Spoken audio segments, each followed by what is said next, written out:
Hello friends, third आई astro research centre के programme the star show में मैं आपका फिर से स्वागत करता हूं। आज हम एक ऐसे टॉपिक के बारे में बात करने जा रहे हैं जो हमारे पुरातन साइंस में एक बहुत ही ज़्यादा इम्पोर्टेंस रखती थी, और उस सब्जेक्ट का नाम है फेस रीडिंग। दोस्तों, एक बात यहाँ पर देखने वाली है कि हम अपनी इमोशंस को और फीलिंग्स को छुपा सकते हैं, लेकिन अपने फेस को कभी भी छुपा नहीं सकते। कहा जाता है कि भगवान ने जो हमारा भविष्य है वो हमारे मस्तक के ऊपर लिख दिया है। शायद इसीलिए हमारा जो मस्तक है हमारे फेस और दिमाग के बिल्कुल बीच में आ जाता है।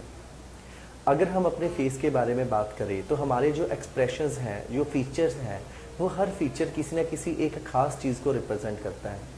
किसी की आंखें बड़ी होती हैं, किसी की छोटी होती हैं, किसी की नाक बड़ी होती है, नाक छोटी होती है। इसमें हम फेस के कलर से लेकर फेस की शेप तक और यहाँ तक कि फेस के हर एक फीचर को एनालाइज करते हैं। हमारी लाइफ का जो सबसे बड़ा इशू है, चाहे वो प्रोफेशन के रिलेटेड हो, उसमें भी हम अगर प्रोफेशन को देखें तो इंसान को कौन सा करना चाहिए, वो कहीं ना कहीं हमारे मस्तक के ऊपर लिखा जाता है, हमारे फेस के हर फीचर्स के ऊपर लिखा जाता है। अगर हमारे फेस के ऊपर, हमारे मस्तक के ऊपर, नोज़ के ऊपर, चिन के ऊपर किसी भी तरह के निशान आ जाएं तो वो किसी न किसी एक बहुत बड़े इवेंट को रिप्रेजेंट करती हैं।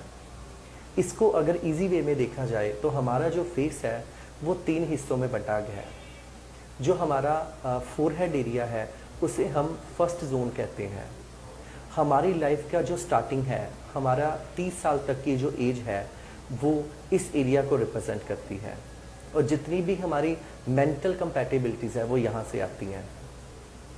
हमारी लाइफ के पहले 30 साल, उसी टाइम पे हमारी लाइफ के जितने बड़े इवेंट हैं वो हो जाते हैं।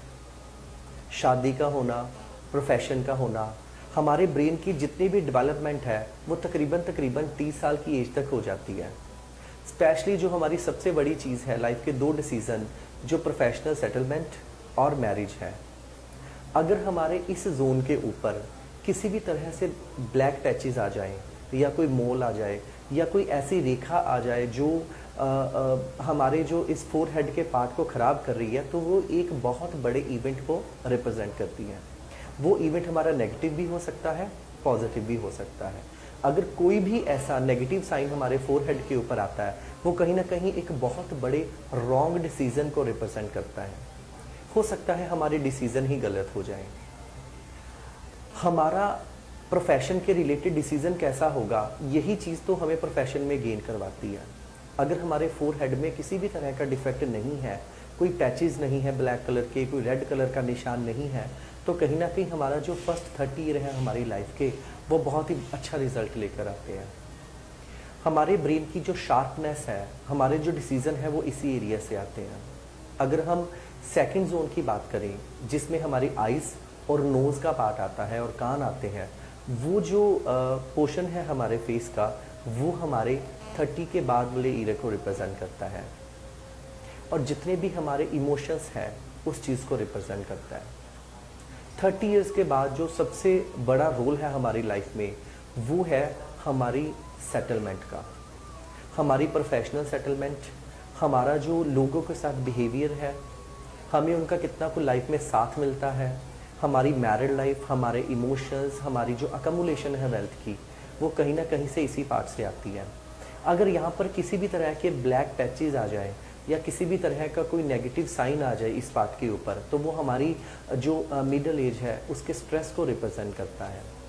अगर कोई बहुत ही बड़ा कोई ऐसा मार्क आ जाए, नेगेटिव मार्क आ जाए इस एरिए में, वो हमारे मिडिल एज के बहुत बड़े रॉन्ग डिसीज़न को रिप्रेजेंट करता है। तीसरा जो पार्ट है, हमारा जो चिन एरिया है, जो लोअर पार्ट है हमारे फेस का, वो हमारी ओल्ड एज को रिप्रेजेंट करता है।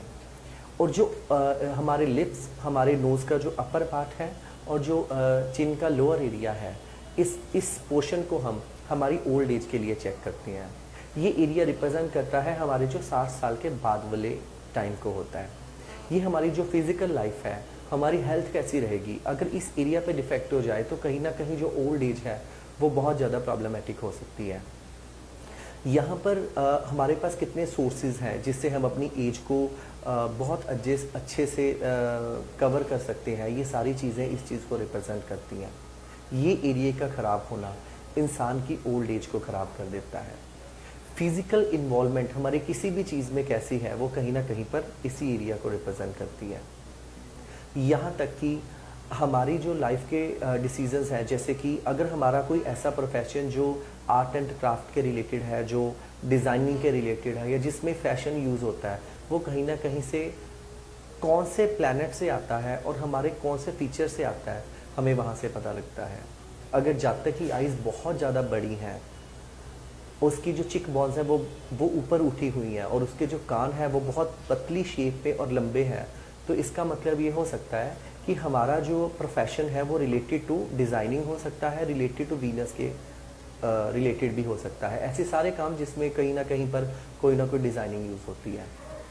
अगर दूसरे वे में देखा जाए तो हमारा जो फेस है, हमारा हर एक फेस किसी न किसी स्पेशल प्लैनेट को रिप्रेजेंट करता है। अगर हमारा फेस बहुत ही ज़्यादा लुकिंग वाइज बोल्ड दिखाई देता है, हमारे जो फीचर्स बहुत ज़्यादा बोल्ड है, हमारा फेस बिल्कुल राउंड कलर का है, अगर हमारे फेस में शाइनिंग है, तो हम कह सकते हैं कि जो वो फेस है उसमें सारी सन क्वालिटीज़ हैं। अगर किसी की चिक बॉन्स उठी हुई हैं, जिसके फीचर्स आईब्रोज की स्टार्टिंग से लेकर एंडिंग बहुत क्लीन है, और वो एक धनुषाकार आकार लिए हुए है, तो हम उसको वीनस का फेस कह सकते हैं। इसी प्रकार अगर किसी की आईज डीप है और उसके फेस के ऊपर बोन्स ज़्यादा प्रोमिनेंट है, बोन्स ज़्यादा दिखाई दे रही है, तो दैट मीन्स वो कहीं ना कहीं सैटर्न की क्वालिटीज़ का फेस है। तो हमारा फेस किसी भी क्वालिटी का हो सकता है। इसके लिए हमें फेस की शेप का देखना, फेस के कलर का देखना, आइज़ का देखना, लिप्स का देखना, तो फोरहेड का देखना, हेयर लाइन का देखना, इन सारी चीज़ों को देखना बहुत ज़्यादा ज़रूरी है। लेकिन अभी हम इन सारी चीज़ों के बारे में डिस्कस तो नहीं कर पाएंगे। हम धीरे धीरे जैसे जैसे आगे बढ़ेंगे, हम हर एक चीज़ के बारे में आपको जितना ज़्यादा से ज़्यादा हो सकेगा बताने की कोशिश करेंगे। तो आज के लिए बस इतना ही।